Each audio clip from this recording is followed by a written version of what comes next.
This is TJ Jones, the host of the State of the Saints podcast. And the State of the Saints podcast is brought to you by Manscaped.com. Over 2 million men worldwide choose Manscaped for all their below-the-waist needs. For those that love the Lawnmower 3.0, well, I got news for you. The Manscaped engineering team has confirmed that they have successfully created the Lawnmower 4.0. The Lawnmower 4.0 gives you the ability to turn the 4000K LED spotlight on and off when needed for a more precise shave. The new trimmer even allows you to customize your trim all through additional guards lengths, sizes 1 through 4. And looks-wise, it's sleek with a two-tone matte and gloss finish, even features a hot foil stamp, black chrome Manscaped logo. Show your more off loud and proud.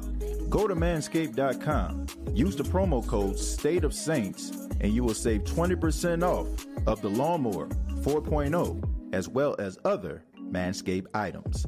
That's manscaped.com.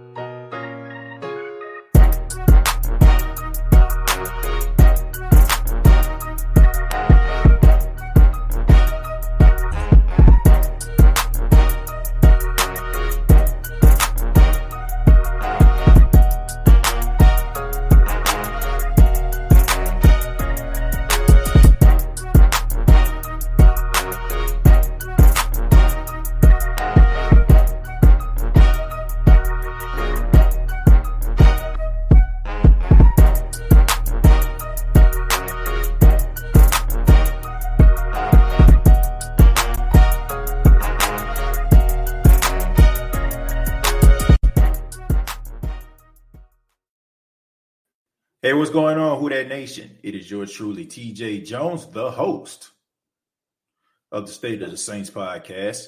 Thank you all so much for checking out the podcast. I really do appreciate it. And thank you all so much for everything that you all do to make this show what it is, all right? And with that being said, on this edition, we're going to be talking about Jameis Winston. And is Jameis Winston the foregone conclusion? I think that it's something that we need to discuss. I think it's something that we need to talk about. The whole Jameis Winston being the starting quarterback for 2021. You know, some people are on the fence about it. Some people are Team Taysom. And then you got people that are Team Jameis. But the reason I decided to come up with this topic today, or this evening, or tonight, whenever you're checking out the podcast, we're actually doing this in the afternoon. But the reason why I decided to come up with this topic is because of what I've been seeing out of Jameis Winston, the people that I have been talking to in regards to Jameis Winston.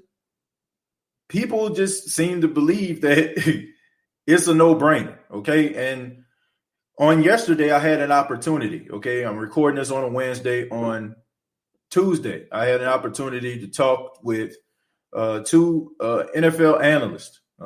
Thank God for that, right? How far have we come here as a show? But I had an opportunity to talk to two NFL analysts. One, some of you probably seen him come on the show quite often. That's Mike Detillier. And I also got an opportunity to talk to NFL Network's Jim Trotter, who's also the co-host along with my good friend Steve Weiss on the Huddle and Flow podcast. And both guys, I asked them about Jameis Winston, and this is what they came up with. The first clip that I'm going to show you is what Mike Detillier said. Check it out. Listen, I'm thrilled that he has taken that over and that he's working with these Saints receivers and running backs and tight ends and everything else. He did it at Tampa in a similar manner, and he's dedicated to being the guy, and he's the guy. You can debate this all you want, and people say, well, it's an open contest. Open? Man, open for what? I'm just telling you, it is Jameis's job in 2021. Now, how far it goes beyond that is what Jameis is going to do in 2021. So as you can see, Mike Detillier is a firm believer that Jameis Winston will be the starter, and this is what Jim Trotter had to say about it. The thing that gave me and gave Steve a clear understanding of where the Saints were going this offseason is where Sean said, in talking about quarterbacks for 2021, that he's probably already on our roster, meaning it was Taysom or Jameis. So we knew right there, knowing that Jameis on a one-year deal, they were going to bring Jameis back, barring some team just completely, opening up its financial coffers for Jameis, which you didn't see happening because you didn't see it happening the year before. Now, having said all of that, here's how I believe this is going to play out. I believe Jameis is going to be the starter. I mean, that's the reason why we're having this conversation today.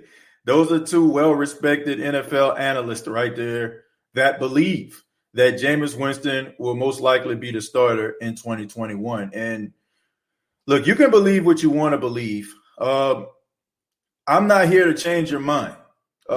This is the State of the Saints podcast. I am the host of the State of the Saints podcast, and I just give my opinion. Oh, yeah, and by the way, both of those interviews are available on YouTube. So if you didn't check them out on yesterday, feel free. I mean, it is great stuff. Great stuff right there. If you didn't check out those interviews, do yourself a service and go check them out. But back to what I was saying. I am not in the business of changing people's minds. I get behind this mic and I give my opinion, and my opinion is strong about a lot of these topics. But it's in no way for me to try to change the minds of the masses because I'm my own man, all right?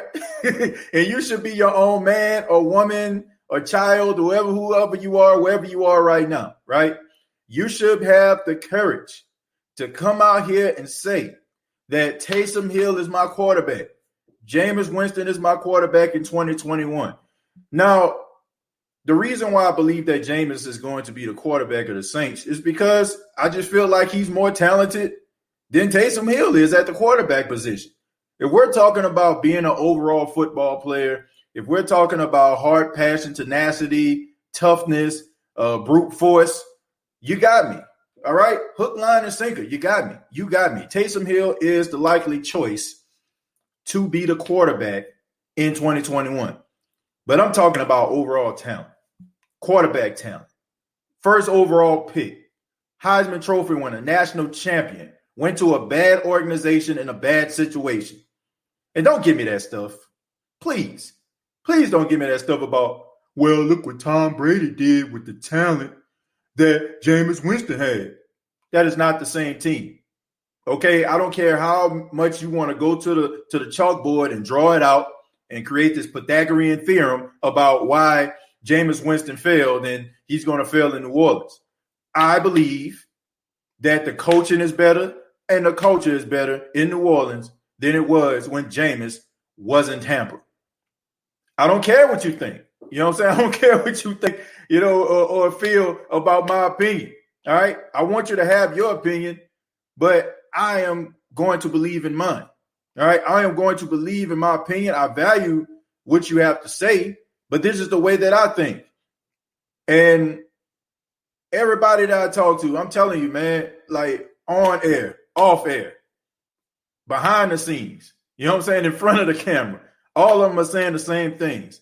And I honestly just believe what I'm seeing from this guy, what I'm seeing in the offseason, him working out with Drew Brees' personal trainer, a guy that trained Drew Brees all these years.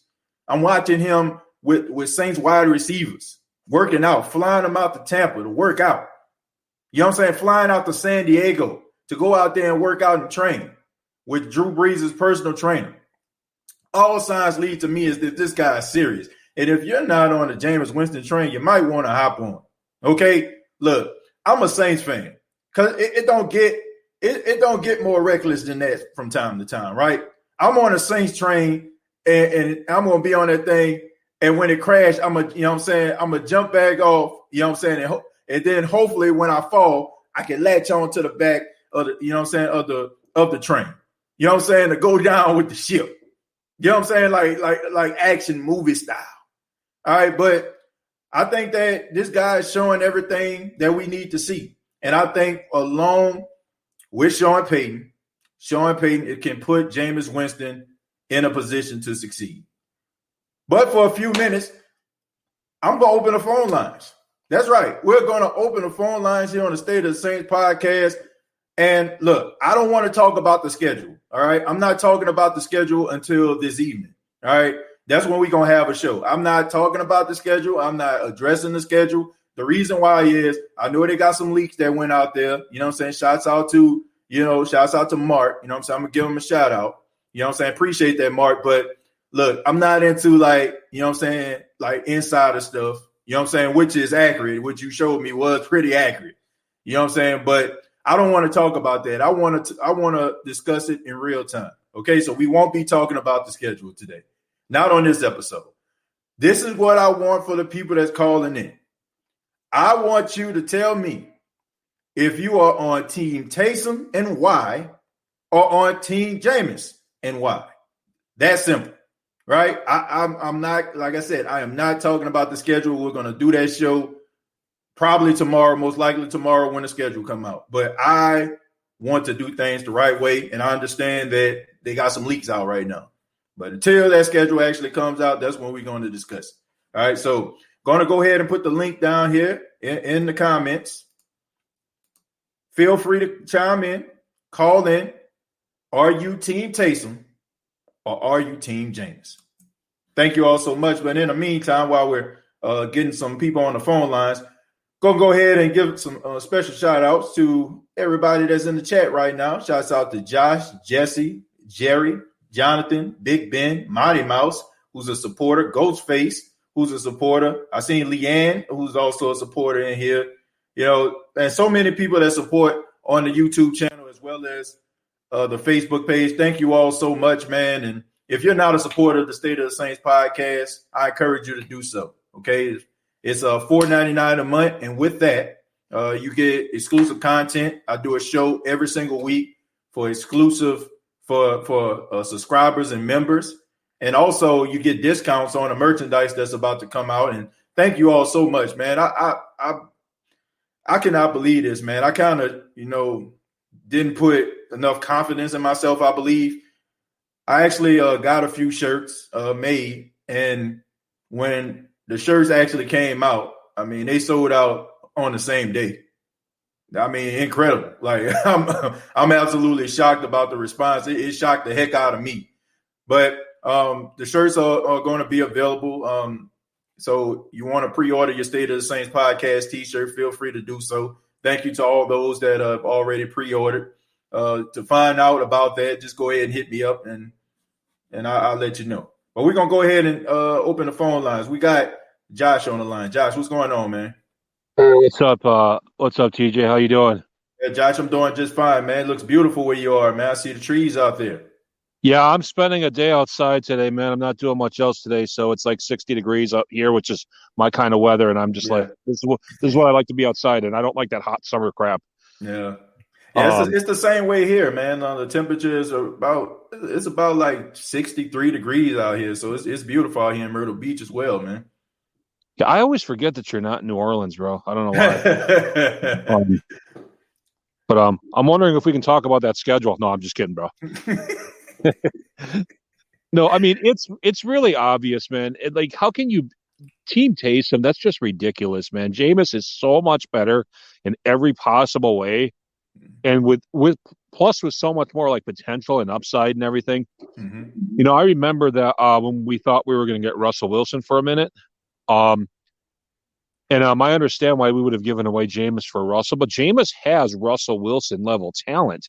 He just hasn't developed into a Russell Wilson just yet, but he's got that talent, man. And Taysom doesn't have that talent at quarterback. He's got a strong arm, but he doesn't really have accuracy. Like, there's just not even a comparison. I don't even know why people are even talking about this or even taking this seriously. Like, there's even a comparison between the two. Jameis is what we're going with. And it's just stupidity to think otherwise. I mean, I normally wouldn't cut people down, but this is just nonsense, man. This is like putting Ryan Leaf against Aaron Rodgers and then wondering whether there's going to be a quarterback controversy between Ryan Leaf and Aaron Rodgers. You know what I mean? It's just pure stupidity. So, yeah, definitely Jameis. Jameis is better at every aspect of the game. Yeah. And by a mile. Well, I mean, there's some people that really, honestly, and truthfully believe that Taysom Hill is a better quarterback than Jameis Winston is. Like, I'm talking about playing a quarterback position that he's better than Jameis Winston. I think people get things misconstrued a little bit about playing a quarterback position and playing football, right? You know what I'm saying? It's different. Like, if we're talking about playing football, like, Taysom Hill to me is a better football player overall. You know what I'm saying? Like, if you want to put him in different positions, like if both of them was like to switch positions, if like Jameis was to become a tight end or a running back, he probably would fail. You know what I'm saying? Like, but Taysom as an overall football player, you got me, right? But when it comes to the quarterback position, I'm not too sure about that, Josh. I'm not too sure, man. I mean, a quarterback's job is to throw the football, whether that's deep throws, short throws, mid-range flat throws. Jameis does all that stuff 100 times better. I mean, it's just not even close. You know, Jameis's only problem is just getting too overzealous sometimes with the deep balls. But yeah, no, Jameis is a future great if he allows Sean Payton to coach him to be such a thing. So I feel like Jameis has the potential to be a Russell Wilson type if he is as teachable as you seem to be saying he is. I haven't really been keeping up, but you know, that's how I see it. So Jameis is our quarterback unless I don't know, unless something major happens. I feel comfortable with Jameis, definitely. Yeah. I mean, I appreciate your comments, Josh, and thank you so much for calling in, man, and enjoy that beautiful weather that you're having out there. All right, have a good one, TJ. All right, take care. Yeah, that's Josh and Jesus. That's my guy right there, man. Good tape. And I'm not just saying that because he was talking about Jameis Winston and Taysom, like just good stuff overall. Go to another one of my good friends here, always keeping me in the loop and always sending me information. I got to go with my guy, Brian. Brian, what's going on, man? How are you? Man, I'm doing fine, man. Thank you for calling in, chiming in here on the State of the Saints podcast, and I appreciate all the inboxes that you send me, man, with information. I appreciate that. I got a different respect on these two quarterbacks, and I'm going to say this, and you might not like it. No, go ahead. I think the rookie's better. I think the rookie's 10 times better because he went undefeated in college. I think a young guy's going to come in here, learn a lot of things, do multiple things, and Sean Payton and that whole team can train that guy the way that he can be trained. He can be another Drew Brees. Ooh, Brian, that's a hot take right there, man. You really feel like Ian Book can be the future of the New Orleans Saints? Yes. I think this year if he comes in, we win the division, and we get to the third round. Ooh. Brian saying it with his whole chest here on the State of the Saints podcast. He believes that Ian Book is going to be the future of the Saints. Like, let me ask you this though, Brian. Do you think, him being a rookie, coming from Notre Dame, like we know about the winning pedigree that he has, that's undisputed, that's undeniable. We've seen it. But do you think he'll have an issue transitioning from college to the pros in his first year? Do you think not at all? Not with Sean Payton teaching. The coach at Notre Dame knows how to coach quarterbacks the way the NFL level coaches them. He was in the NFL to coach. Then he went back to the college level. Now, I think if you put Jameis in there or you put the other guy in there, it's just going to be headaches. Everybody's going to complain and whine. You put this new guy in, he's going to do good. And everybody's like, wow, remember that guy that called in about a couple months ago and said that? You know what I mean? Hey, Brian, that is a take that I wasn't prepared for. I know a lot of people probably weren't prepared for. I'll use it. But you're making some point. You're making some points here, man. Yeah, I gotta say, making some points. When Joel Embiid, he played for the Sixers. He got hurt. Everybody wanted to get that guy traded. Trade that guy. The owner of the team said, no, I'm not trading him. No way. Now look at the guy. Now look at Joel Embiid. He's scoring 40, 50, 60, 30-some points. He's getting a lot of baskets. Sean Payton knows how to train people. Yeah. I mean, that's a good point. You know, Ian Book, I mean, he got him for a reason. He is a winner. I can't deny that, Brian. He indeed is a winner. Trust Payton. Yeah, I definitely trust Sean Payton. Whatever decision he makes. Look at Jacksonville. They just brought back Tim Tebow. That's another story for another day. That's another story for another day, there, Brian. That's just a whole different can of worms, man. But Ian Book, Brian saying it with his whole chest on the State of the Saints podcast. What kind of contract is this guy going to get? Which one? What we talking about here? The rookie. Probably get a league minimum. He probably got like like if he plays in a game, probably got that somewhere in his contract. I'm expecting for a 4th round pick to have like a huge contract. So now, if he comes out in preseason and does good in preseason, will you change your mind about him being a starter? Yes. No. I still feel like he'll need some. Me personally, I feel like he'll need some time. I'm not saying. Look, I don't want anybody to believe that I'm saying that any one of these guys are the future of the New Orleans Saints. I don't know that for sure. I cannot convincingly say that. You know what I'm saying? I got confidence that Jameis can turn a corner, but if for some reason he can't and Ian Book can, then hey, I'm all for it. I'm all for it. But you definitely got to keep him. You definitely got to keep him around in case something goes down. When you're making your comments here, put him in that comment too for people to see if they think about him too. You don't mind? Okay, all right. Hey, feel free. I mean, look, just like you did, Brian. You came in. You know what I mean? You came in with the dark horse, black sheep, if you will, of the quarterback room. Brought him in. He's here. So anybody out there right now, if Ian Book is on your agenda, on the menu, feel free to chime in. Let us know how you feel about Ian Book. But Brian, thank you so much for your time, man. Appreciate that, man. Good take. Good take right there, man. Brian coming in hot. He making it hot.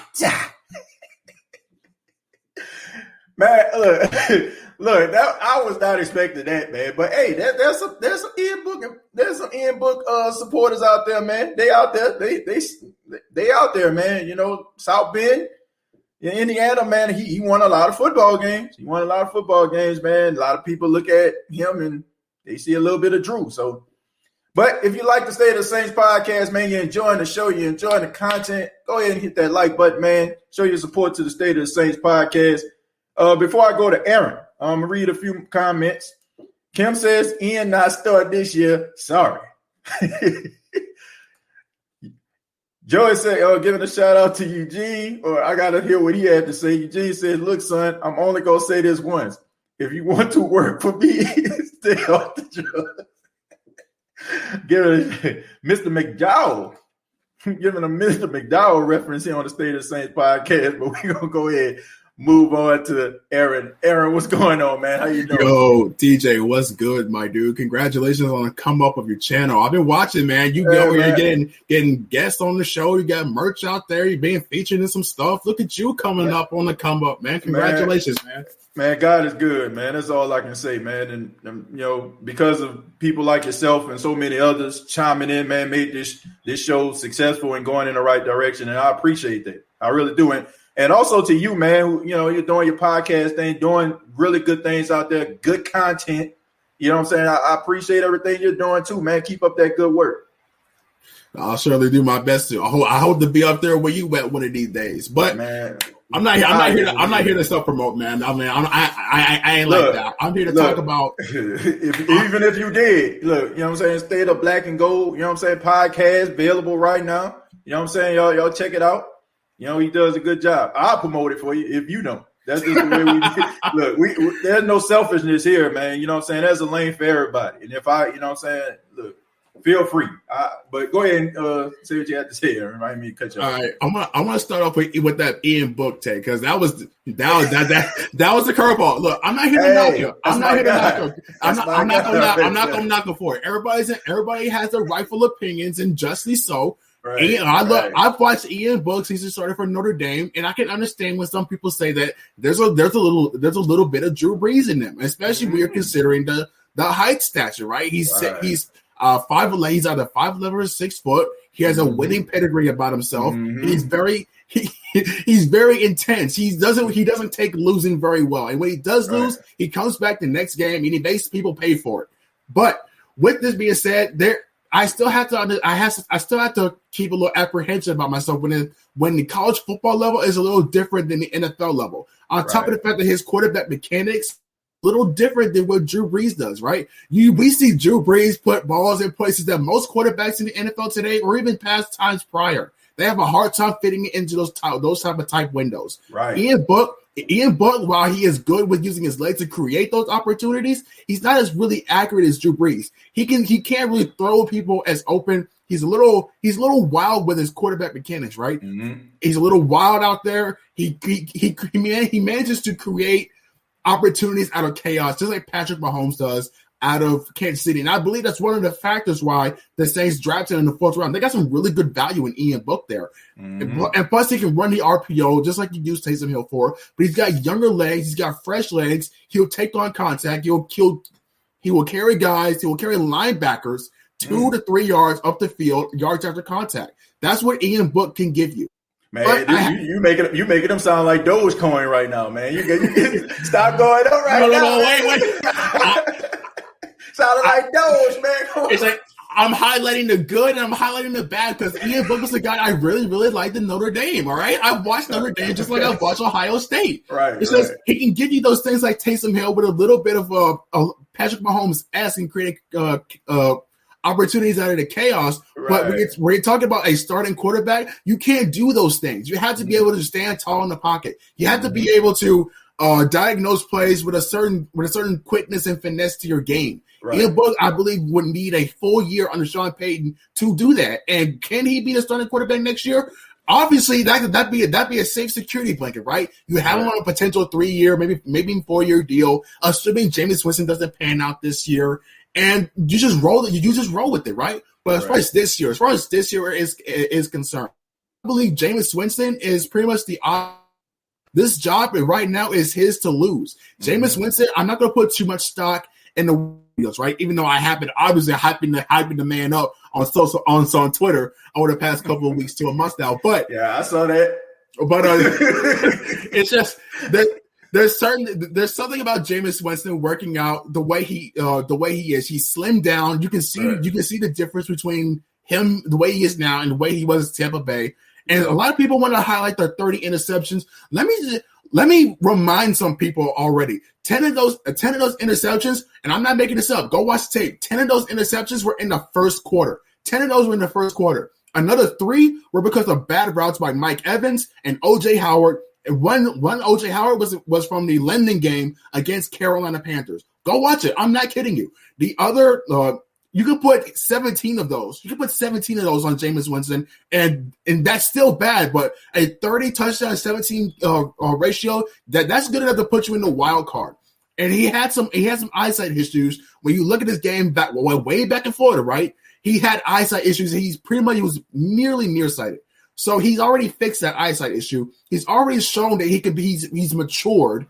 And a lot of Bucs fans say that the off stuff, the off the field stuff wasn't an issue. It really was an issue. When you're playing under Bruce Arians, who has this mentality about it, and it's infectious to a really bad degree. We've seen what Bruce Arians does to quarterbacks when he gets his hands on them. Tom Brady last year, he was on pace to have 22 interceptions by the end of the season. Yep. That was before Tom Brady decided to put his foot down on Bruce Arians' neck and say, we're not doing it your way anymore. We're doing it my way. I want to use running backs. I want to use drag routes. I want to use play action. Let me run this offense, and I will get you a ring. That's basically what Tom Brady did for Bruce Arians. Yep. And now all of a sudden we're talking about Bruce Arians being better than Sean Payton. Come on, man, knock it off. You're kidding yourself. You're in the genjutsu. Release yourself from the genjutsu.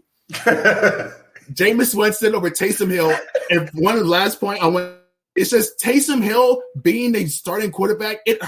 It's more than just chemistry with skilled players. You have him playing a little bit of the F role with the tight end. You have him as a halfback. You have him split out wide as a wide receiver. There's great value there, and teams obviously more times than not know how to plan against that. They don't know if it's going to be a trick play or a wide play to Taysom Hill, do a cross fade or a drag route. They don't know. That's what I'm trying to say. When you put him in a full-time QB role, you're trying to supplement that by bringing in other guys like a Juwan Johnson or like a Lil Jordan Humphries, who you're still questioning if they're NFL caliber ready. Yep. So you don't want to cripple yourself in what Taysom Hill can bring to your offense and special teams for that matter by putting him in a position to where he can't really succeed. Yeah. That's a good point, man. Look, you might well just if you had a mic in your hand, you should have dropped it. All right, and that's the reason why y'all got to check out that podcast, man. That's that great take right there. Look, I 100% agree with you. I know that a lot of people look at the quarterback position. They look at, he throwing these interceptions, but we don't go back and we don't look at how it happened, or if it bounced off somebody's helmet and then something crazy just happened. Like, we don't really watch that. All we see are the numbers, and we don't go back and look at how it took place. But look, Jameis Winston, he deserves an opportunity to write his own narrative, man. And he hasn't done those things in the Saints uniform. The only thing that we have is a lot of optimism. We see him out there working, grinding, putting his foot to the pavement, also, being proactive. And that's what you'll like to see in a quarterback. He's doing all the right things. So I hate to say it, but the only issue that I feel like a person have against Jameis Winston right now is, for the simple fact that just don't like him. You know what I'm saying? Like if you're talking about a quarterback that's doing, like, you want him to have drive, determination, go out there, being honest with himself. I mean, he said all the right things. It's not like he's saying like, it's such and such fault. He put all the blame on himself. He said that if he had to clean some things up, he'll become better. And he took it upon himself to do so. But Aaron, thank you so much. I appreciate your take. Man, great stuff. Go ahead and plug your podcast, plug your Twitter page and all that other stuff before you get up out of here, man. All right, look, everybody here who has a Facebook, go ahead and hit up my Facebook page at facebook.com/Black and Gold Breakdown. I post a lot of good stuff there, sometimes videos, sometimes I do live streams over there. But my main efforts right here is on the YouTube channel. Go ahead and hit up B&G Breakdown Podcast here on the YouTube channel. If you have a Twitter, go ahead and follow me at Real Aaron Davis. Real Aaron Davis, no space, no underscores, none of that. I got a video dropping within the next hour or two. We're going to be talking about the Saints opponents. We're going to be talking a little bit about the leagues because, it's content, right? We love content over here on this in the Saints media. But we're going to be talking about the content. We're going to be revising it later tomorrow after the official schedule drops for the New Orleans Saints. I hope you guys drop by to watch the video, leave your thoughts, leave your opinions. TJ, I hope the same for you, brother. I hope my takes there can give you a little bit of insight of what you do before you go live with your takes for the schedule tomorrow. But that's it. That's all. I'll be in the comment section as always. All right, man. Thank you so much, Aaron. Y'all check out the Black and Gold Breakdown podcast available. That's available on YouTube right now. As y'all can see, man, the brother knows his stuff. Extremely talented. And appreciate his take. Deontay Bell, thank you for the $4.99, says Ian Book is going to shock the world and win the spot by 2022 and be a top 10 quarterback. Whoa. In the words of Joey Lawrence, whoa. That's a hot take right there, boy. Man, we're about to go to Jerry Poor. Let me read one more before we go to you, Jerry. I'm going to say Jay. It says O.J. Howard gave Demario Davis the ball for a pick. Should have been a fumble. Good point there.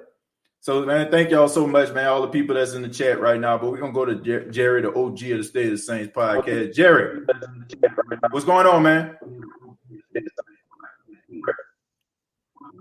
What's going on, TJ Jones, the host? Yes, sir. Of the State of the Saints podcast. What's going on, brother? Man, nothing much, man. Enjoying this really cool weather we have out here in Myrtle Beach and talking about Jameis Winston, Ian Book, and a dark horse Ian Book and Taysom Hill. So what you think about that, man? What you think? DJ, let me tell you this. Let me tell you this, bro. Brian Pearson that came on there, bro. He that dude made some valid points, and shout out to Brian Pearson that's in the chat, man. That came on the air, but that dude made a bold statement right there. He made a real bold statement out about that, about Ian Book potentially being the future starter of this team. So Brian and I told him in the chat, I said, bro, don't feel bad, man. Say what's on your mind, bro. Look. Who that nation? This is why we are here to talk New Orleans Saints.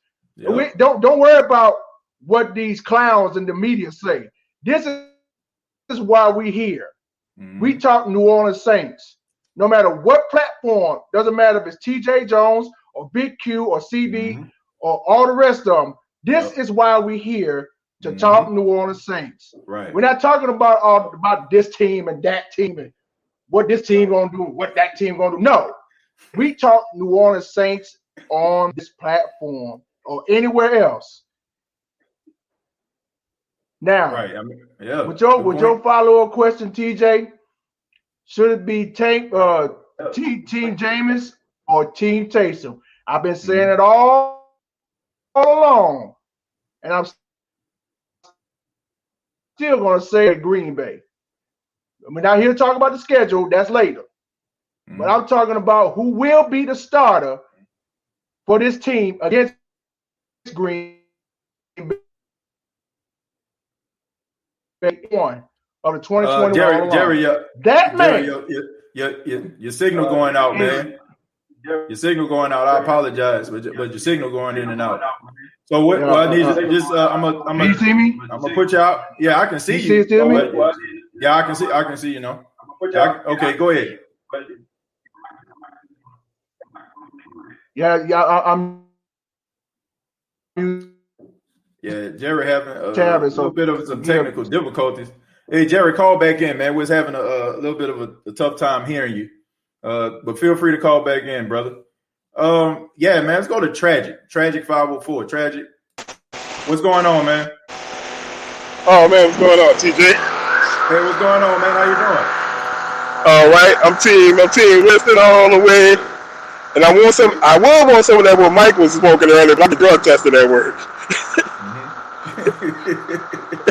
Hey man, you took your mask off, man. So when you take your mask off, that means you about to say something profound up in here, man. So I need to hear a profound take about Jameis Winston, Taysom or Ian Book. What you got for me, Trent? Man, I'm team Jameis all the way. I feel with Jameis. With Sean Payton offense, you're going to see a quarterback by the end of the season that's going to be amongst the elite in the NFL. Where Sean Payton can now finally utilize his full playbook. Right. With Breeze, we was limited. It was like with Breeze, it was like you had a Mercedes-Benz with Breeze, right. But that Mercedes-Benz the transmission got bad on that Mercedes. It's gonna go from first to third gear, and you was happy with all the good times that Mercedes brought you when it picked you up, girls when you pulled in front of the club, chicks flocked at you, they saw you shining and flossing and everything, and you was still living off of this. You was like, man, my little Mercedes used to give me all the chicks or whatever with Breeze. Right. But now you got Winston in here. He's not that Mercedes. He might be like a Ford. But everything work in it right now. All the gears work. It's new right now. It's slightly used, but everything works. And it's right. Not only get you from point A to point B, like I said, it got all the gears working and everything. Right. And now you might go just necessarily pull up in front of the club and the chicks flock to you. You got to go to the club. You might have to do a little two-step on the dance floor and spin a little game for the little chick to go home with you. But she's still going to enjoy that. She's going to enjoy the whole night with you now. Right. So that's my take on Winston. Yeah, man. Look, I think anybody that's trying to compare the two, I think that's just wishful thinking there. I just think that you have two different quarterbacks. We know what Drew Brees is. Drew Brees is all-time great. To me, I feel like this. If Drew Brees that Benz, Jameis Winston can be a Mercedes-Benz himself. You know what I'm saying? It depends on what kind of Benz it is. You know what I'm saying? Is it a fully loaded Benz? You know what I'm saying? He has skills that, a little bit better than what Drew Brees has, especially like arm strength, arm talent, everything else, you know what I'm saying? But I don't want to say that he can't be that. But I want people to understand, he's not Drew Brees. And you know what I'm saying? We just have to give him an opportunity. I agree. To me, just give him an opportunity. You know what I'm saying? I see what you're saying. That's a very good point. You know what I'm saying? But I just think that people need to give that Ford a chance. You know what I'm saying? Like I said, they still living off the man. I was shining on prime night. Yeah. That was like that Super Bowl was 10 years ago. Most people prime night was over 10 years ago. Right. That's what it is. But they still, but some people, you know how it is, man. No disrespect to people in them small towns, man. If you was class king back in 1988, you still gonna forever be class king in 1988, and it's hard for people to look past anything else other than that. But I mean, there's a new class king in 2021 somewhere. And right now, you know what I'm saying, the one that's the king of the classroom right now is Jameis Winston. I mean, people got to call it for what it is, or Taysom, or Ian Book, I guess, right? I remember when I graduated from one. You still had a few people that were still coming around after they graduated. You was like, your time is over with. Right. It's time for you to move on. You can't come back. Yeah, man. It's time to let it go, man. But the Tragic, man, thank you so much for your take. I appreciate it, man. Call back anytime. All right. Who that? Man, shouts out to Tragic, man. Yeah, man. They say 50 Cent said, dang, homie. In high school, you was the man, homie. Not anymore, man. It's time to move on. The right says, if Sean Payton is excited about the new Ferrari, believe me. Yeah, I think he is. I mean, when you're used to the same type of thing over and over again each and every year, and you get an opportunity to do something new. I mean, y'all know how it is, man. You get something new, something you had for a long time. It don't mean that, you didn't appreciate what you had for a long time, but when you get something new, when you get that new, you know what I'm saying? You feel a lot better. You know what I'm saying? Like you're excited about it. Alfred, thank you very much for the $4.99. Says Winston and Taysom are average at best. Will look cute on Sundays, but won't get us to the championship. Get a rock to the end. He has that swag. Alfred, thank you very much. And speaking of the new shiny stuff, like that explains the Ian Book theory, that's in here right now. Everybody's excited about him, but we'll see, man. Now I'm going to go ahead to a guy, man, good friend of mine out there in sunny California. He is a Tampa Bay Buccaneers fan, but he has a very good podcast that's available on YouTube. My guy, Real Talk Perez. Real Talk, what's going on, man? What up, man? Just to clarify, I'm in Vegas. I'm not in Cali. Oh, Vegas. Okay, I thought you was in Cali, man. Okay. Yeah, I used to be in Cali, but okay. Anyway. All right. I just wanted to say a few things, clear a few things in the air, because you know how I am with Jameis, and right. I'm not the type of guy that's this guy is great because he's on my team, and then as soon as he leaves, he sucks, because he's on somebody else's team. That's not me. If I think he's good, I think he's good. Right. As far as all the stuff that you're saying about Jameis and his interceptions, you're on point. You're on point. A lot of even before Bruce Arians, a lot of Jameis's interceptions, half of them was his fault, half of them there weren't his fault. You got to understand, before Jameis, this offense for the Bucs was nothing. Right. And as soon as Jameis came, he elevated the offense, and the pieces around him had to elevate with him. Mm-hmm. So they were learning themselves. Mike Evans, was able to be that 1,000-yard receiver every year since his rookie year. Mm-hmm. But there's a difference between producing and winning. You know what I'm saying? And as all these young pieces around him, they already knew how to produce. They knew how to use their talent. But to win on the field is a whole different situation. Right. Him being with Bruce Arians, all those interceptions that you guys talk about, and it's true. Bruce Arians' system, you do get a lot of interceptions with the system. One thing I didn't like that you guys keep saying that's not true at all about Jameis. First of all, the team is the same team Jameis had. The Bucs team is the same team that Jameis had that Brady had. No, it wasn't. It's the same team. No, it wasn't. It is the same team. I promise you, it's the same team. What's different about it? What's different about it? Was Antoine Warfield Jr. on your team when Jameis was there? We had Mike Edwards. No. We had Mike Edwards. Was Antoine Warfield Jr., who played the majority of the year on the team when Jameis was there? Yes or no? No, he wasn't. Okay, what about Leonard Fournette, who y'all dubbed out there playoff Lenny? Was he not on the team? Leonard Fournette wasn't there. Okay. Okay. What about Rob Gronkowski? Was Rob Gronkowski on the field? Rob Gronkowski wasn't there. Okay. What about Antonio Brown? No, Antonio Brown wasn't there. What about Shady McCoy? Shady McCoy wasn't there. Okay. I mean. Okay. So now let me explain to you. Shady McCoy didn't do nothing. Okay. Antonio Brown didn't do nothing. The only player that you named that you can say like is a difference maker is Gronkowski. And the reason why he was a difference maker was because in blocking. He was a big-time difference maker in blocking. Gronkowski. Leonard Fournette, we didn't need Leonard Fournette. Rojo was running that thing. He should have been another 1,000-yard season for Rojo if it wasn't for Leonard Fournette. We don't need Leonard Fournette, okay? Y'all didn't need Leonard Fournette. No, so it was just an illusion that I seen in the playoffs that Leonard Fournette carried the team against the Saints and also against the Green Bay Packers. So that was just a figment of my imagination. Leonard Fournette only got on the field because Rojo got hurt. But when he got on the field, did he not make a difference? He didn't do – what I'm saying is he doesn't change anything. In the playoffs where it matters most. It didn't matter. Brady having Leonard Fournette is no different from Jameis having Rojo. Plain and simple. Now, if you want to talk about the O-line blocking better, giving the running back a lane to actually run the ball, that's different. The Jameis didn't have a run game because the O-line wasn't blocking good enough for the running back to run through. But as far as the pieces, there's no difference. The only difference. Whoa! How you gonna say that? How you gonna say the offensive line wasn't the same, and then was not the same, but then say Jameis, you know what I'm saying? As far as the pieces, yes. As far as when you talk about Jameis Winston, we're not talking about the run game, we're talking about throwing the ball, plain and simple. And when you talk about throwing the ball, there's nothing different besides two things.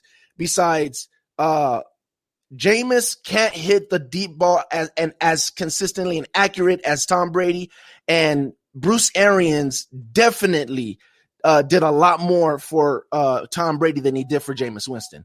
With Jameis Winston, it was more like, this is my playbook. We're going to take the 10 hottest plays that I love to do, and we're going to run that. And you got to win with that, Jameis. And with Tom Brady, it was more like, these are our hot plays. And then it was like, okay, let's put in some more play action because we look good when we do play action. Okay, let's throw some more screens because they look like they're catching up to this. So we're going to throw some more wrinkles and put in some screen plays. That's the difference between Tom Brady's Buccaneers and Jameis Winston Buccaneers. The coaching staff definitely did more for Brady and put more into the playbook than they did for Jameis. For Jameis, it was just like, let's see what you can do. Let's see how well you can run my offense, and we're not going to adjust or do anything. We're just going to see what you can do. And it was kind of like they left him out there to dry, which is the main reason why I wanted to come on here. But it wasn't, we're going to use Tom Brady plays. It was we're going to do some Patriots. It was none of that. It was just, yes, it was. It wasn't. It was just inserting more play action. Y'all did not run as much play action or as many screen plays this past season. Look, your whole entire offense changed after that bye week. Yes or no? That entire offense changed. I literally just said the same thing you just said, TJ. I said we ran more play action and we did a whole bunch of screens. That again, that's the same. We did those same plays. That's what New England did. That's what New England does. They do a whole bunch of screens. They run the football and they do a lot of play action. Go and watch it, bro. Go and watch it, man. We did the same thing with Jameis. We just didn't listen to me. TJ, listen to me. We used the same plays with Jameis. We just didn't use them like we did with Brady. With Brady, we used it a whole bunch more. We play actioned a whole lot more. Jameis has had one of the best quarterback percentage off of play action. But for some reason, we never play actioned a whole bunch with Jameis. Because you didn't run the football. You basically said it. Y'all didn't have an offensive line. That don't matter. Yes, it does. Listen, who's going to bite on a play action if you can't run the football? I don't care about running. Listen, I don't care about running the football. I'm talking about Jameis. If Jameis is always throwing darts or making big plays and play action, whether we're running the football or not, the stats are showing it's looking right there on paper. Every time Jameis is on the run, something good happens with Jameis. Would you not continue to make Jameis go on the run? Right, you would, right? Yes, of course. You talking about when plays break down? I'm talking about when plays break down, play action, anything. As long as when Jameis comes out the pocket, something good happens. He has a very high quarterback rating when he's out the pocket, outside the pocket. Look how much talent y'all have. If Mike Evans and Chris Godwin can break off a route, of course. Right. Okay. So what's he going to listen? Hold on. Go ahead. But I'm saying though, if a team can't run the football, right? Your offensive line was not good when he was there. Who is going to bite on? Who is going to respect the play action if you can't run the football? So if you're running play action with Jameis and it's working, but you can't run the football, you're not going to run play action no more just because you can't run the football? Is that what you're telling me? Well, how many play action passes are they actually running out there? How many? You know what I'm saying? How many? Are they that's my point. If you're saying the play action is working for your quarterback, do you not make sure you put more of that in the playbook? But I'm saying though, for your quarterback. But it varies, right? You know what I'm saying? It varies. It varies for what? If you're not running the football, if you can't run the football, teams are not going to bite on the play action. It's not. You're not going to consistently run it. It might work. It might work from time to time because of the talent of your receivers, but it's not going to always work if you're going up against elite cornerback play and elite secondary competition. Is what I'm saying. So would you not continue to use it until it doesn't work, until you find out that it doesn't work anymore?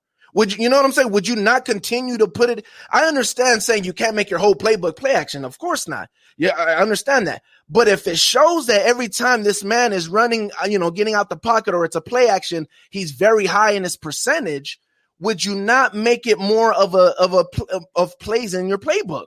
But and Perez, that's what they did. That's like saying Tom Brady. Perez, that's like saying out there in Pittsburgh with all those times when they didn't have offensive line, like let's get Big Ben on the run. Like he was running for his life.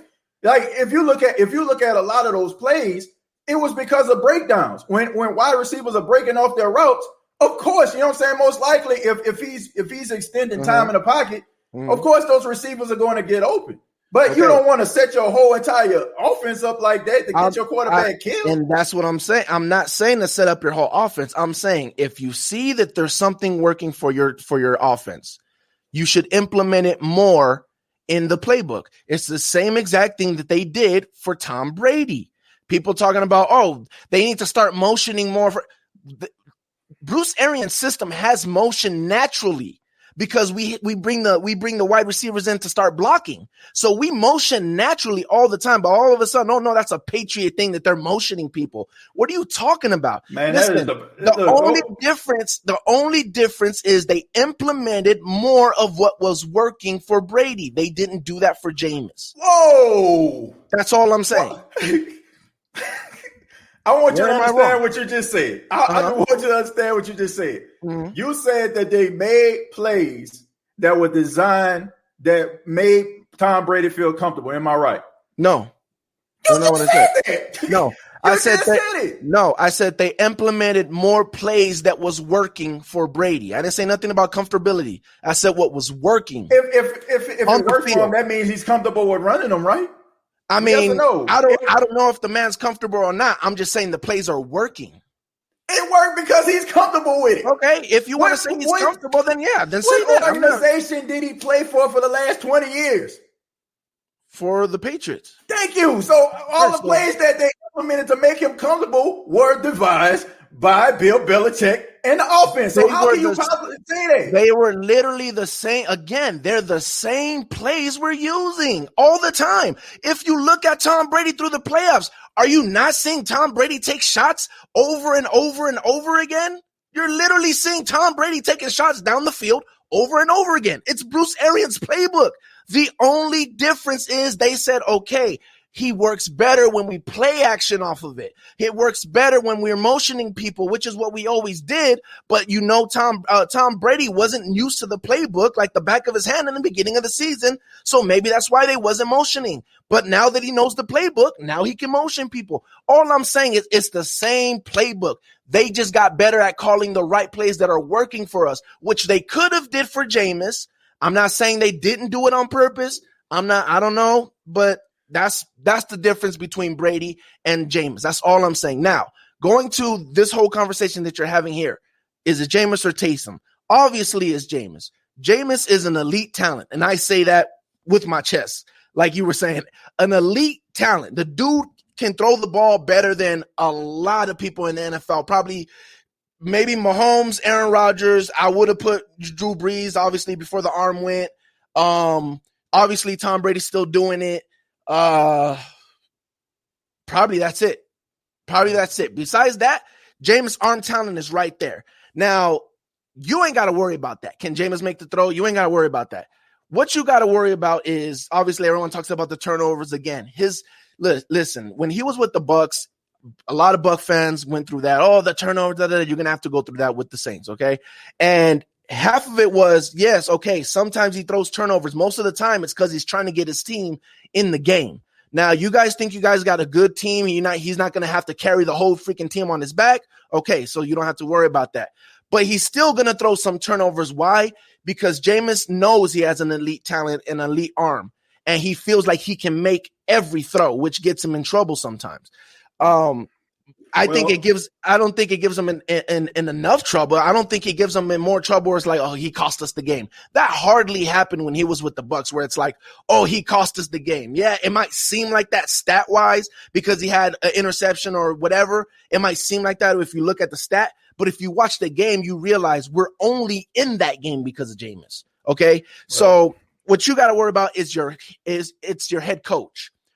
Is he the type of head coach that's going to tell Jameis, okay, I need you to do this, do that, do this, and do that? Or is he the type of head coach that's going to say, okay, you can either do this, do that, or do this and do that? Which coach is he? Those are two different coaches. Did you get what I said?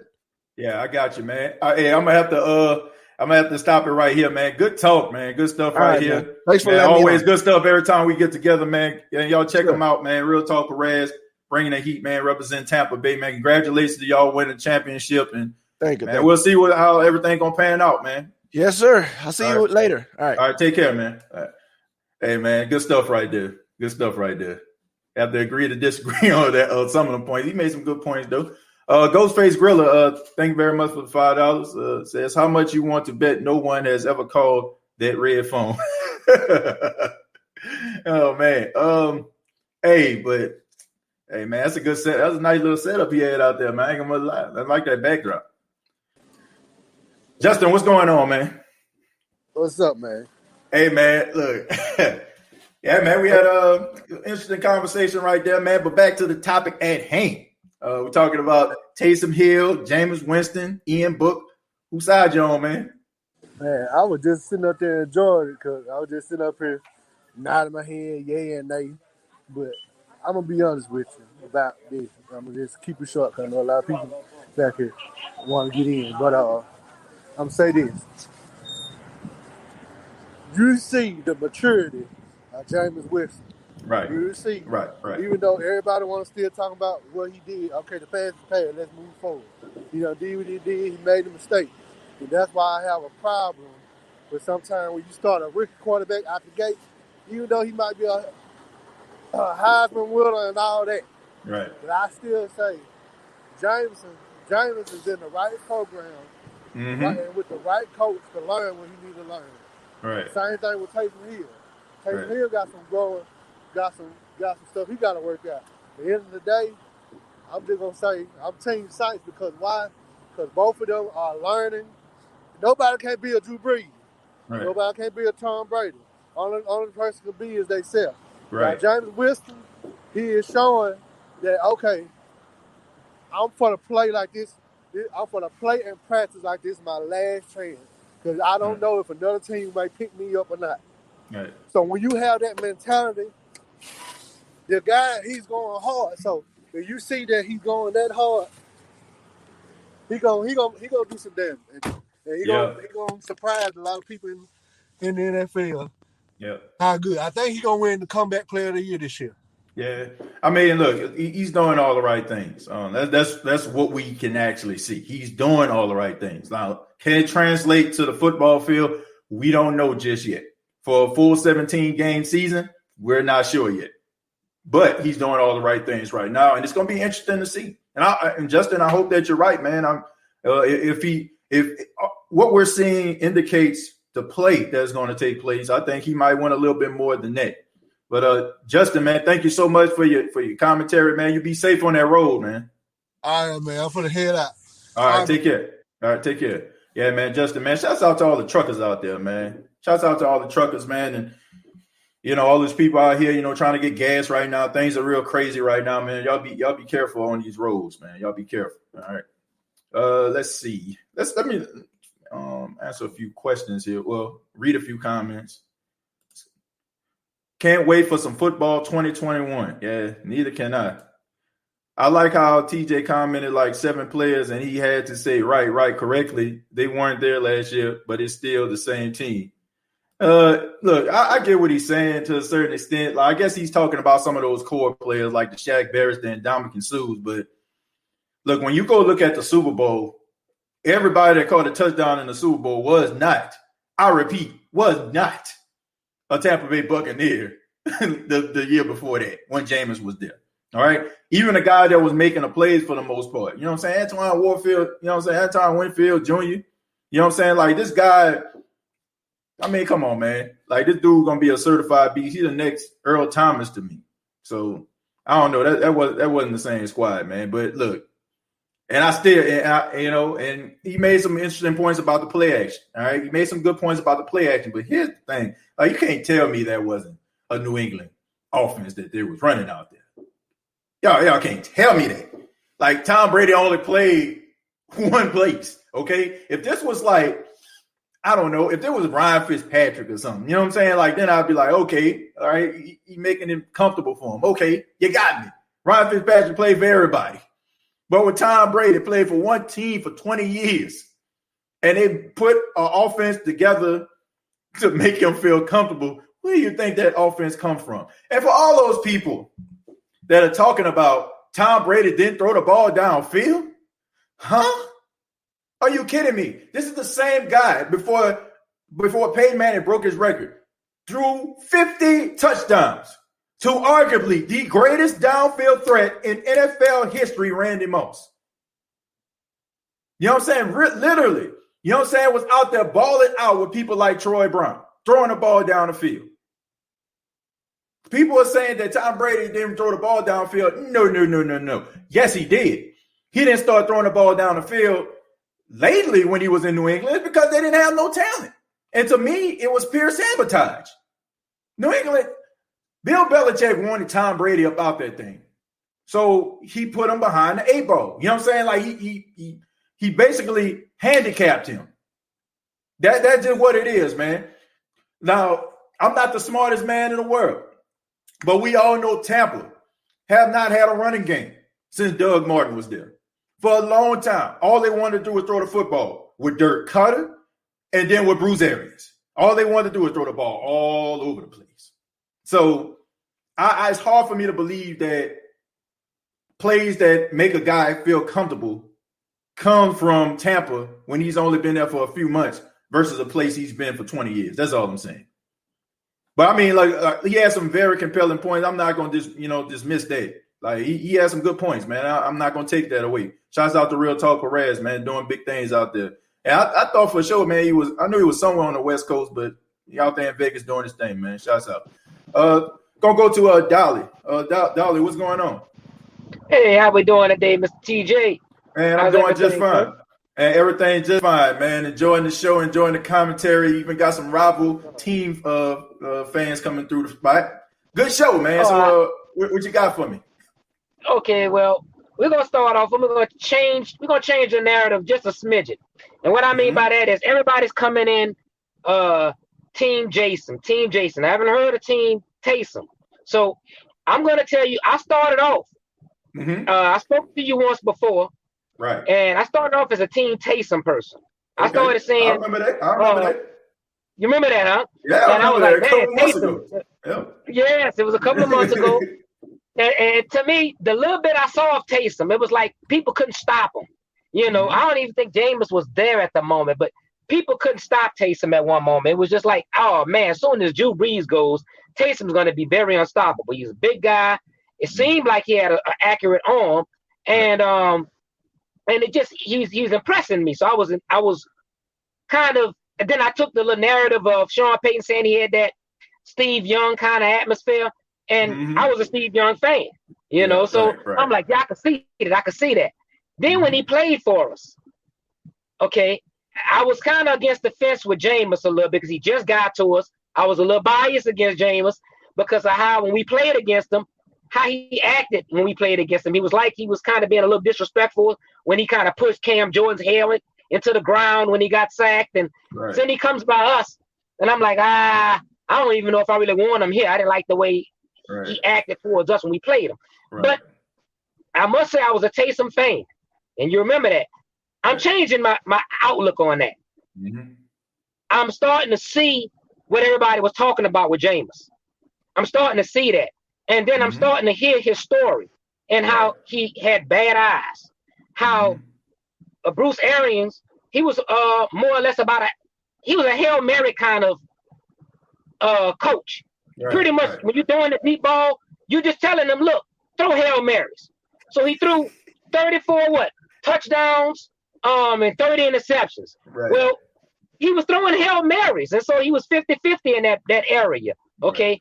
He comes here to New Orleans, okay, got his eyes right, sat under Drew Brees for a year or two, and Drew Brees told him, look, it's not all about just throwing Hail Marys, because I'm not just, you got to be able to fool offense, get separation with your wide receivers, and be able to chuck it down some. Here, we don't have to throw the ball deep all the time. Do that when it's necessary. And so under the Tampa Bay regime, it was like, I want it to look good. I want you to just hum the ball. And so I think, first off, by him sitting under Drew Brees, he learned, look, it's not always about that. It's about the completion, and it's about more of the letting your team work with you instead of you trying to win all the games. The last guy for Tampa Bay Buccaneers, the one that came in, that's in Vegas now, he said that they were using Jameis Winston to throw deep passes, just nothing but deep passes. That's what they wanted. They wanted to look sexy. Okay. I think that, and he said when he came here, Drew Brees was a big mentor to him. He literally cried on a podcast stating how Drew Brees taught him.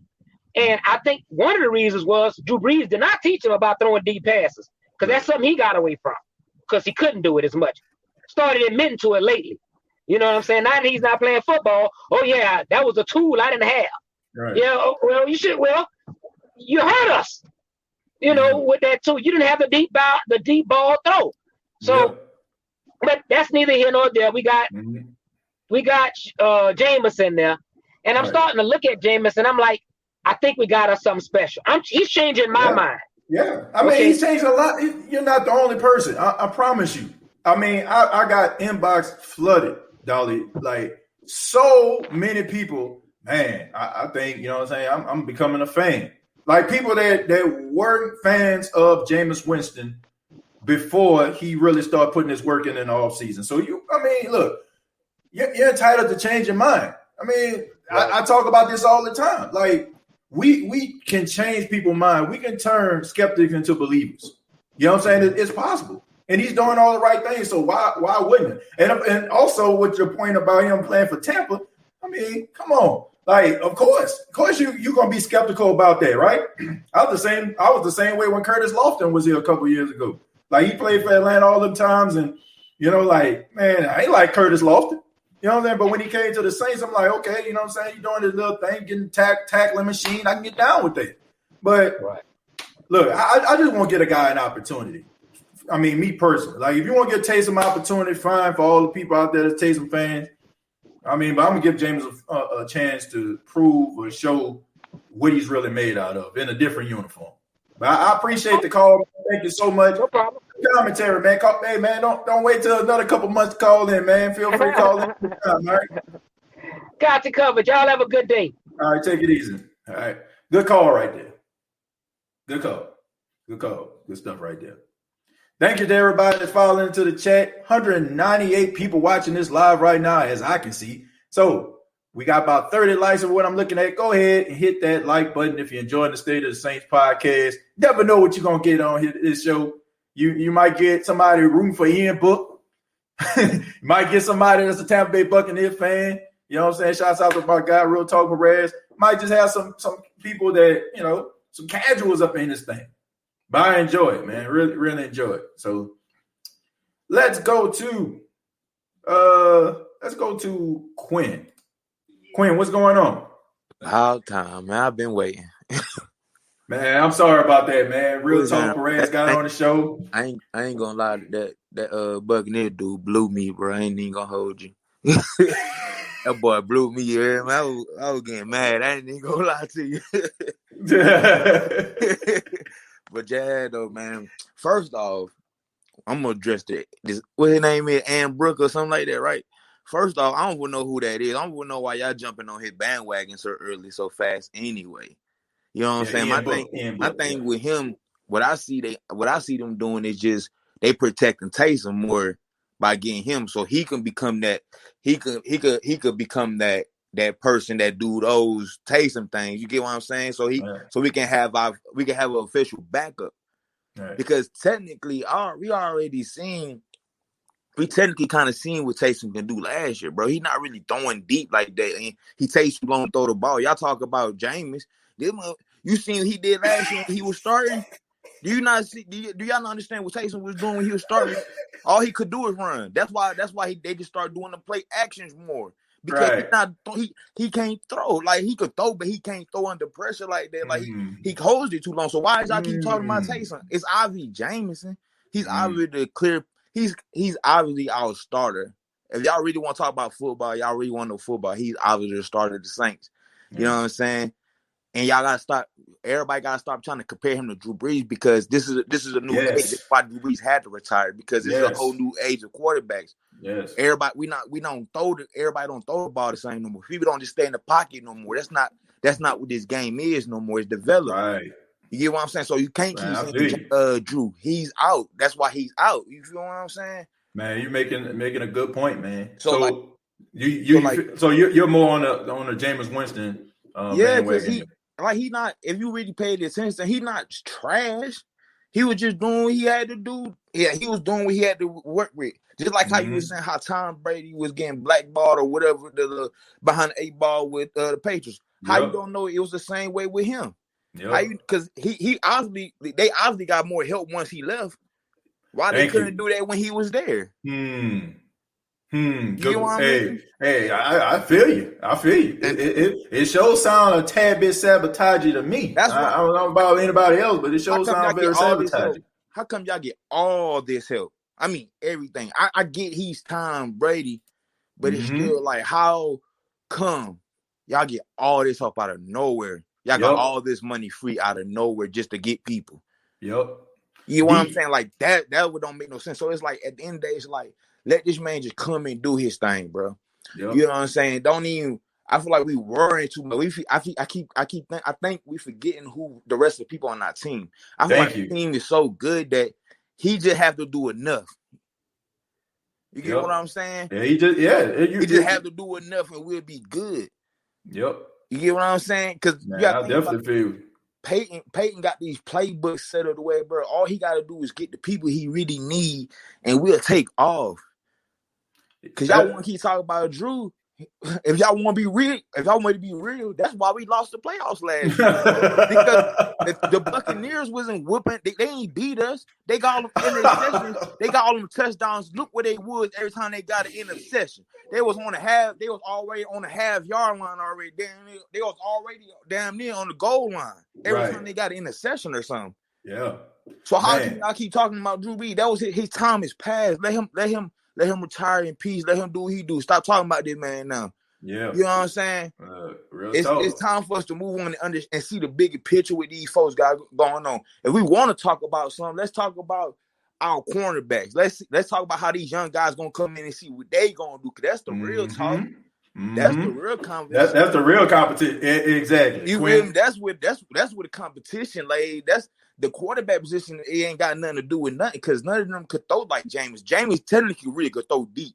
Yep. Like, he throws, like, he can actually throw. He probably not as accurate, or he probably get trigger happy, or like y'all was saying about the little blindness. But it's like, at the end of the day, he can really throw. We know he can throw. That's the problem. That's the thing. If you know he can throw, that means that's gonna get fixed. When somebody can really purely throw the ball, that means everything else can get fixed and get handled. Like you said, he been sitting behind Drew Brees. So you don't think Drew Brees even showing him like, bro, just chill out, calm down. help him just let it out. Know where your play. That's why he's working with all of our receivers now. Because think about it. That's the thing about Drew Brees. He knew where everybody was going to be at. That's why he helped him through the ball. That's why he working with everybody now. He was showing Jameis how do you get it done. And then you got and now he got him a good running back to where his running back can catch too. He never had that. So now he got Kamara. All he gotta do is look out. If he felt like he's not really protected or something, or he felt like the time ran out, he could just toss it to Kamara, and Kamara do what he do. And we good. Yep. Talent all across the board, Quinn. Exactly. I mean, good point, man. You got the chat popping right now, man. Everybody on your train right now, man. Agreeing with you. Made some good points, man. I appreciate you for being patient with me, man. Appreciate you, you know what I'm saying? And thank you for sticking by, man, because we definitely needed to hear that, man. We respect that real. That's that real stuff right there. Appreciate you, man. All right, man. Yeah, man. Shouts out to Quinn, man, coming through. We need that realness, man. Need that people being frank, man. You know, some people, you know, they feel like their allegiance are tied to their opinions, man. Bump all that. If you feel the way you feel, say it with your chest. You got to stick your chest out when you hit it. Say it with your chest. All right, we're going to go with Donald D, man. Donald, what's going on? How you doing, Donald? What up, man? What's going on? Man, nothing much, man. You're a little muffled, man. I can barely hear you. No, you're right. You're right. Oh. Okay. Get it over with. Yeah, I can hear you. You hear me now? Yeah, I can hear you. A little muffled, but I got you. Yeah, I'm saying, but no, you're right. We got to move on. It's a brand new football team. Right, brand new football team. Yeah, I agree. It's a new team. It's a new regime. You know, who do you feel like is going to be the starter? It's simple to me. It's Jameis Winston. It's not Taysom Hill. How can it be Taysom? One thing is he's the dancing guy. He's a running quarterback. He'll go to the ball, but one thing is he onto the ball too long. Yeah, he's never the guy. Yeah. How you doing? Like I was having a little bit of a time hearing Donald. Donald, feel free to call back in, man. I can barely hear you. Lost connection there. Let me go to Keen Arthur. And then with Keen Arthur, we're gonna finish it up with Jerry. Man, with Keen Arthur, what's going on, man? Man, what's on with you, homie? Hey man, nothing much, man. Having a good time here, man. Show kind of went left a little bit here. Sure did. we back on we back on track, man. But enjoying the show, man. Nevertheless, man, always a good time. Never know what to expect on the State of the Saints podcast. You know how it is, Keen Arthur. But man, what you got for me, man? Yeah, bro. First of all, I don't know the cat who was a Buccaneer fan that hopped on him, but it seems like he's a pretty objective person. But at the same time, bro, you got to make sure you're not contradicting yourself when you come on a debate show. Like you holler, oh, they had the same team, and then you named off like 8-9 players who wasn't on that team, and he was like, yeah, he wasn't on that team. So why are you still sticking to the claim that the dude was on the same team? I don't know, man. I mean, look, the guy, you know what I'm saying? He been podcasting for a long time, man. He got his channel. He be doing his thing out there. I'm not, you know what I'm saying? Like, you know, man, he feels strongly about his squad. You know what I'm saying? Like, and I get it, right? They won the Super Bowl. Last time we seen it, they were the last team standing. So I get it. I respect what he's saying. But at the end of the day, though, if you're gonna come up here on the State of the Saints podcast, you gotta come with it, bro. Like, man, look, I know I'll be lads and days of quiet time, laid back, chill, but I know my ish. You know what I'm saying? So if you gonna come here with some rhetoric, it gotta be some correct rhetoric, man. Because I'm coming through with that heat. You know what I'm saying? That's all I'm saying. But I mean, he made some good points. I ain't gonna say everything he said. You know what I'm saying? Didn't make sense. You know what I'm saying? He made some perfect sense in a lot of things that he was saying. Yeah, I feel like he made some good points, but man, when look, I was on the debate team in college, bro. Like when you bring your argument, you can have all the points and facts you want, but if they're mixed up or if they seem like they're conflicting with each other, nobody's going to be able to accept your premise. Exactly. You know what I'm saying? So Yeah. I think he was on the right track, Yeah. but he said some stuff that muddied up the waters with his argument. You know what I'm saying? He started off wrong by saying, "Oh, it was the same team." Bro, no. If you're gonna say if they had most of the same core players, that's a whole nother deal. Right. But when you say they got the same team, that means you're admitting that Antonio Brown and all them was on the team to go along with your claims, which is not the truth. So now it sounds like you're contradicting yourself. Mm-hmm. So I get what he's saying. He's saying like the same infrastructure is what he's saying. Like the coaches and the people that made everything run. I get it, but it was not the same team. It was not. Right. I looked at that kid Ian Book in Notre Dame. The dude is a baller, bro. Yeah, man. I got some footage, man. As you talk, man, go ahead. Yeah, you know, like I know, man. It's like doing layups in practice in the NBA, bro. Everybody fire you in practice. TJ, you know that. Yeah. So Randy Coleman was fired in practice. So I'm just saying, I'm not trying to discount nothing the kid is accomplished or nothing like that. But college compared to the pros is like practice compared to the game in the NBA. You know what I'm saying? Everybody doing jelly layups and stuff in the layup line, but when you get on that clock on that hardwood, yeah. When you get out there, bro, and you gotta do that on Jimmy Butler, it's a whole nother deal. Right. I was saying, you come out here trying to do that jelly and get that junk pinned on the glass by Joel Embiid. Night ain't looking too good. So let me tell you why I don't want this kid to get a chance. Because if he doesn't, that means Jameis Winston balled. Right. You know what I'm saying? So if Jameis decided, if Jameis end up making his stock go higher by balling out this year, and hopefully that ends up with us in the Super Bowl. Yep. But I honestly, me and you talked about this. I really do believe Jameis about to shock a lot of people this year. And I love what I'm seeing this offseason with him training with the receivers, the stuff that his interviews, his mentality just seems like a veteran, bro. Yeah. Yeah, he got it. It seems like his mind and his focus is in the right place. And I like I like it too. I like it a lot, man. And I'm glad to see that, man. But like I said, it has to translate to the field. Got opportunity yesterday. Talked to Mike Detillier, talked to Jim Trotter. Both of them believe that he had what it takes, man. So, I feel like he has what it takes as well, man. But I appreciate your call, man. Thank you so much, man, for being patient. Yeah, I was in this thing for a while, bro. I said, hey, the next time I hop, I like to be first up here just so I can talk junk to everybody. I didn't think he was gonna talk that long, man. I was like, okay, I'm gonna give him his spiel. You know what I'm saying? Like it seemed like to me like he wanted to have a little debate. He wanted to smoke, man. I'm gonna give it to him, man. That boy had it on his chest, boy. He tried to put you in the blender, you heard, man. I know you know what that is. Yeah, man. Nah, bro.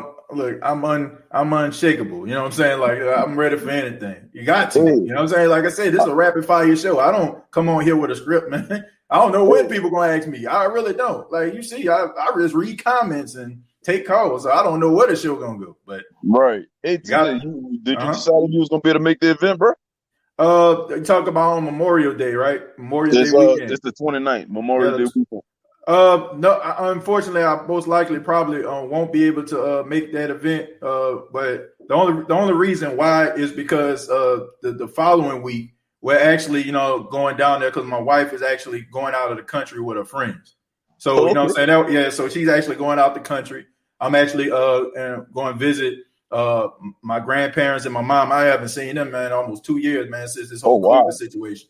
So yeah, that's what I'm saying. So that was the reason why, man. But I wish you all the best in everything that you're doing out there, man, and definitely gonna support you. And go ahead and plug your website and talk a little bit about your event before you go, man. Man, I just want to let all y'all know out there. Forging Infinite Excellence is the company, but FIX is our acronym. What we do is I build large-scale interactive art games. So we ain't sitting down, this ain't no sipping paint, nothing like that, none of that boring stuff. We play games, and the games create artwork as you play. That artwork then teaches true history based on various themes. So this event that's on the 29th is a military appreciation event.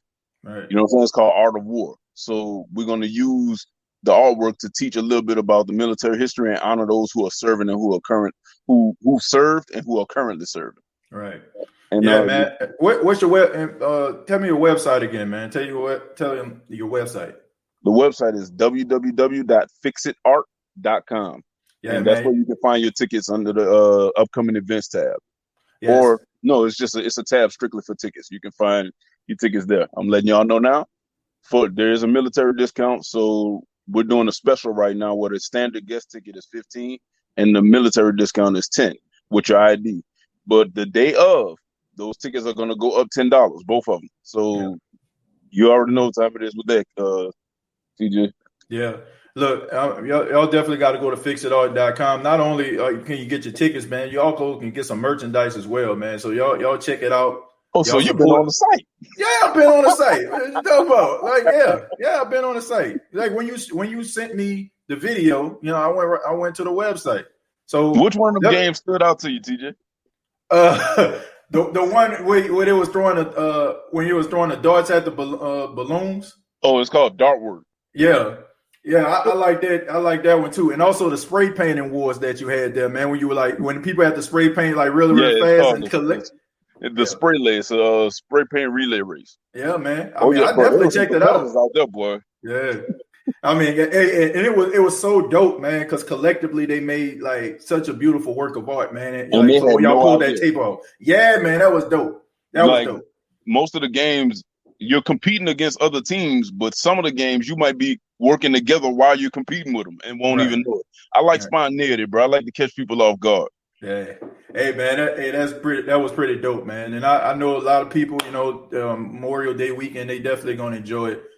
Keen Arthur, man, thank you so much. I'm definitely about to hit up the website, man, about to purchase me a T-shirt, even though I can't be there. I definitely want to support, man. Gotta represent for Fix It Art, man. Y'all check it out, fixitart.com. Keen Arthur, thank you so much, man. You take care. Man, you know it, bro. Who that? Yeah, man, definitely about to go get me a T-shirt, man. About to get me a T-shirt. Real Talk Perez, thank you very much for the $5. Real Talk was just recently on the show, says team takes a whole offseason to learn the playbook, but you think all our offense learned the Patriots playbook over the bye week? Make that make sense. Real Talk Perez, not only can I make that make sense, I can tell you a little story, right? Yesterday on the show, you can go check it out. It's available on YouTube. I sat down with NFL Network Jim Trotter, and Jim Trotter talked about Sean Payton after the Saints knocked off the Dallas Cowboys, and the Saints won that game. But he said he seen Sean Payton in the corner upset. He walked up to him and asked him, he's like, "What's wrong, coach?" He said, "I didn't do a good job." He said, "I did not put Teddy Bridgewater in position, in a better position for him to run the offense." Right? He was trying to make him run the offense like Drew. Teddy Bridgewater went 5-0. 5-0 as a starter. After that game against the Cowboys, Sean Payton took it upon himself to restructure the offense to make it a Teddy Bridgewater friendly offense. So let me tell you something, man. If you think and believe that a guy who is a coach, who has coached in the league for years like Bruce Arians, who a quarterback who has been in the league for 20 years, that have seen it all, done it all.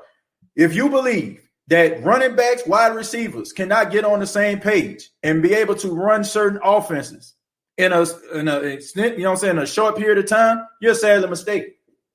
So is it possible for them to run the offense? Yes, it is, because Sean Payton did the same thing. He made the offense more of a Teddy Bridgewater friendly offense, and Teddy just got to New Orleans as a starting quarterback. And the offense that the Saints was running was all of the plays that, like you said, was Teddy Bridgewater friendly.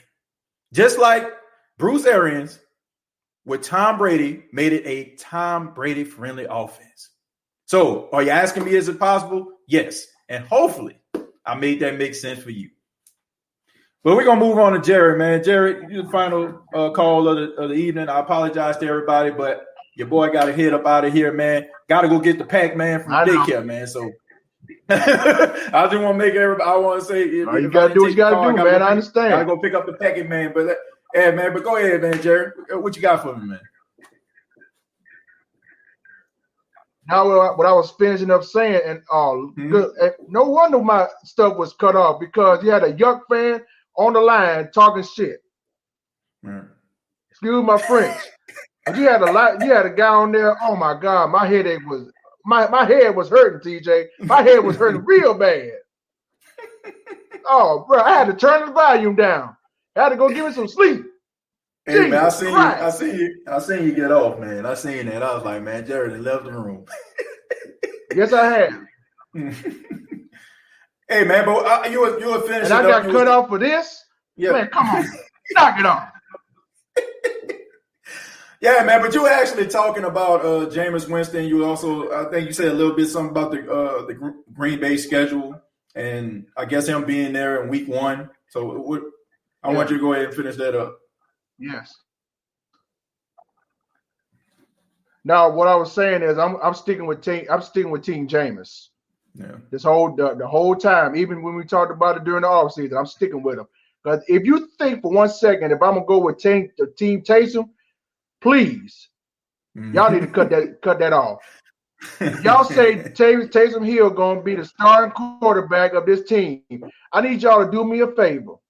Go to either Lowe's or the Home Depot or Walmart and get you a 2x4 and crack your skull. Look, I just think that a lot of people just want y'all Taysom think to that work. Taysom Hill is one of them going to be the starter of this team. Go get you a 2x4 and crack your head. I just think they want him to work, man. And look, there's nothing wrong with that. I mean, I'm a Taysom Hill fan. I'm just.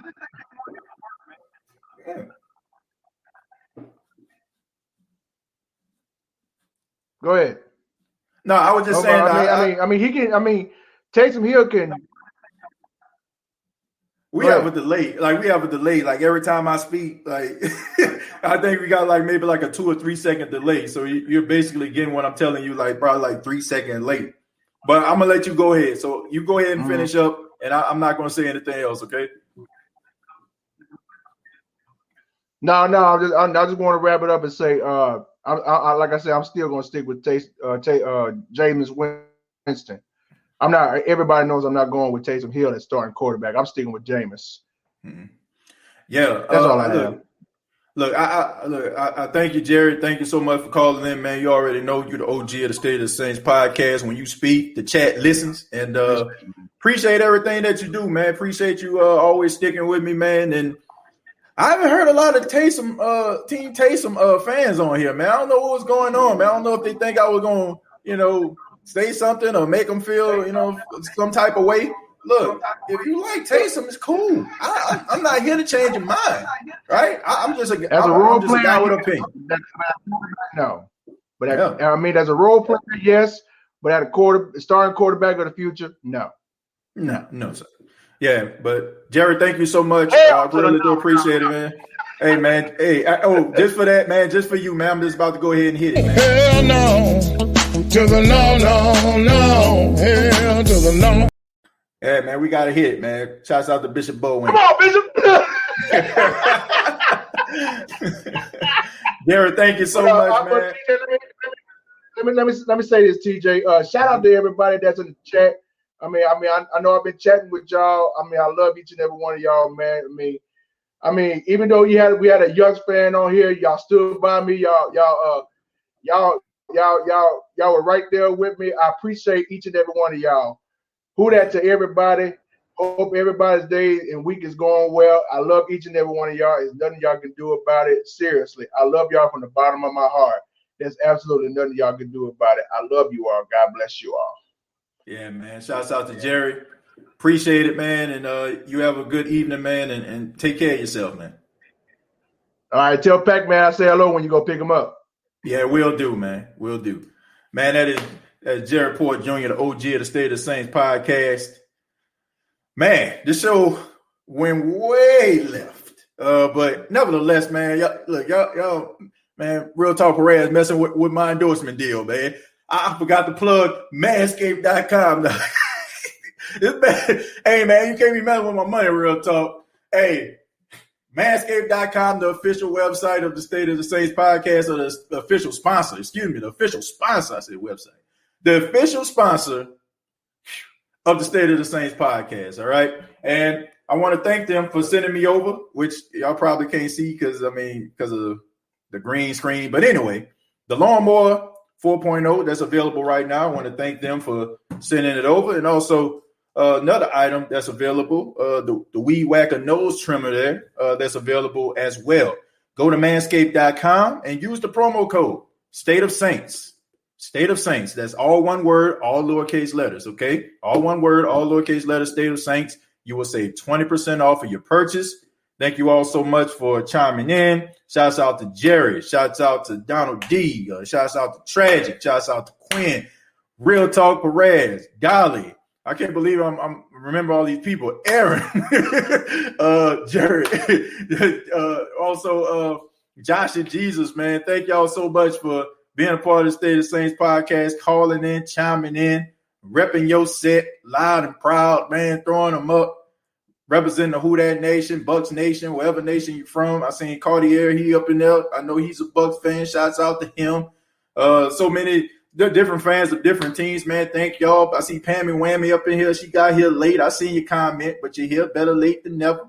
My guy, Bobby Krause, who's also an originator of the State of Saints podcast, Be Kind, who's a supporter, and Yannick. And also, man, before I leave, I got to do this. I got to do this because these individuals are the ones that are really, supporting the State of the Saints podcast. So those that are supporting the State of the Saints podcast on YouTube, Ghostface Griller, Scott, Mighty Mouse, Corey, my roommate, my guy, Julius Barksdale, Empty Minded Gaming, King Arthur, Cass the Legend. King Arthur, by the way, man, y'all make sure that y'all check out his website. About to give me a shirt. Be Kind, Dada Saints, Count, and Leanne. Thank y'all so much for being supporters on YouTube and also on Facebook, man. I want to give a shout out to the supporters there. My mom, Corey, Quisha, Ricky, Abel, Akeem, Terrence, Kirkland, Corvarius. I hope I said that right. Corvatus. John, Aaron, Tamara, Donald, Brandon, Chopper Gang. I don't think that's his real name. Michael, Tyra, Tasia, Shamika, David, Alex, Sanchez, Shalonda. Shouts out to my JSU friend, buddy. Donovan, Jesus. Thank y'all for being supporters of the State of the Saints podcast. And you can become a State of the Saints podcast supporter as well. Go to facebook.com and search the State of the Saints podcast and find out how you can become a supporter as well as on YouTube. This has been the State of the Saints podcast. Please subscribe to the channel. Go ahead and put them thumbs up. Give me them Arthur Fonzarellis. Some of y'all know what I'm talking about if you watched Happy Days back in the day. Hey, give me 2 thumbs up. All right. Also, if you're new, go ahead and subscribe to the channel. YouTube.com, search The State of the Saints podcast. Facebook.com, search The State of the Saints podcast. And previous episodes available on iTunes, Spotify, iHeartRadio, and Anchor FM. Till next time, all I got to say is, who dat?